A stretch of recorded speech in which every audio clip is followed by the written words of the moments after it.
మీరు కావాలంటే ర్యాండమ్గా ఏ బ్యాంక్ అయినా ఏ బ్రాంచ్కైనా వెళ్ళండి.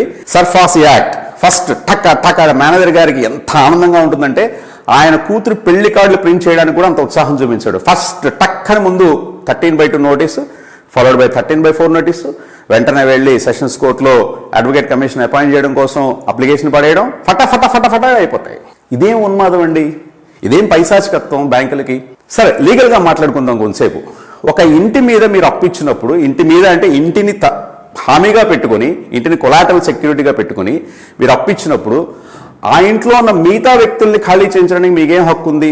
నేను అనేక సందర్భాల్లో చూశాను ఎంత లోపభూయిష్టమైనటువంటి బ్యాంకింగ్ వ్యవస్థలో మనం ఉన్నామంటే, ముఖ్యంగా భారతదేశంలో ఆ ఇల్లు ఆ రుణగ్రహీతకి, ఆ అప్లికెంట్కి, ఆ బారోవర్కి ఎలా సంక్రమించింది అనేటువంటి లీగల్ ఒపీనియన్లో కూడా సరిగ్గా ఉండదు.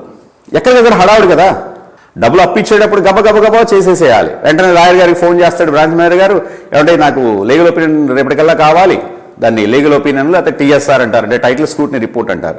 ఈ టైటిల్ స్క్రూటినీ రిపోర్ట్ నాకు ఎల్లుండికల్లా కావాలి. మళ్ళీ ఆ ఎల్లుండి లోపల ఆయన సెర్చ్ చేయాలి, 33 ఏళ్ళ ఈసీని చూడాలి, ఈసీ తీసుకోవాలి. ఆ సెర్చ్ చేసిన దాంట్లోంచి డాక్యుమెంట్లో ఏమైనా లోపాలు ఉంటే వాటిని ఎలా మిటిగేట్ చేయాలో ఆయన రాయాలి, ఫ్లో ఆఫ్ టైటిల్ రాయాలి. అప్పుడు కదా ఆయన as equitable mortgage can be created against this document అని చెప్పి రాసివ్వగలిగేది. అంత టైం ఇవ్వరు వాళ్ళు. ధన అయిపోవాలి పనులు. GM గారి విజిట్కి వచ్చేటప్పటికి మేము ఈ లోన్స్ ఇచ్చామని చూపించుకోవాలి. మనం అంతకుముందు వీడియోలో కూడా మాట్లాడుకున్నాం, డిపాజిట్ వర్సెస్ లెండింగ్ రేషియో పెంచేసుకోవాలి. మేనేజర్ గారు 3 ఏళ్ళు అయిపోయేటప్పటికి ఆయనకి వెంటనే స్కేల్ 3 నుంచి 4 ప్రమోషను, స్కేల్ 4 నుంచి 5 ప్రమోషను, 5 to 6, 6 to 7. ఎంతసేపటికి ఆ గోల్ తప్పిస్తే ఎకానమీ సర్వనాశనం అయిపోతుంది అన్నటువంటి ఆ కొంత స్పృహ ఎవరికి చాలా తక్కువ మందికి ఉంటుంది బ్యాంకర్స్లో. ఒక పద్ధతి, దానికి ఒక నిర్దిష్టమైనటువంటి ఒక ప్రక్రియ ఉంది. ఒక అనాలిసిస్ చేయాలి, ఒక అసెస్ చేయాలి యూనిట్ని.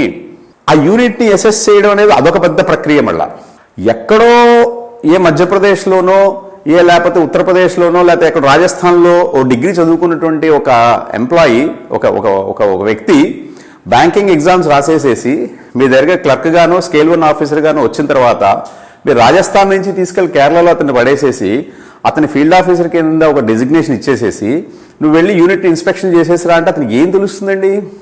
నా వ్యాపార సరళి అతనికి ఎలా తెలుస్తుంది? నేను గోధుమ పిండి అమ్మాలనుకుంటున్నాను, నేను గోధుమలు ఇవాళ రాజస్థాన్లో కోటాలో కొంటా, నాకు నెక్స్ట్ వీక్ లేకపోతే నెక్స్ట్ మంత్ మధ్యప్రదేశ్లో ఇంకా తక్కువ, ఇండోర్లో తక్కువకు రావచ్చు.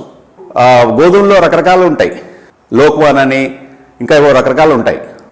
ఏ రకం అప్పుడు డిమాండ్ ఉందో చూసుకుని కదా నేను చేయగలిగేది, వ్యాపారం చేయగలిగేది.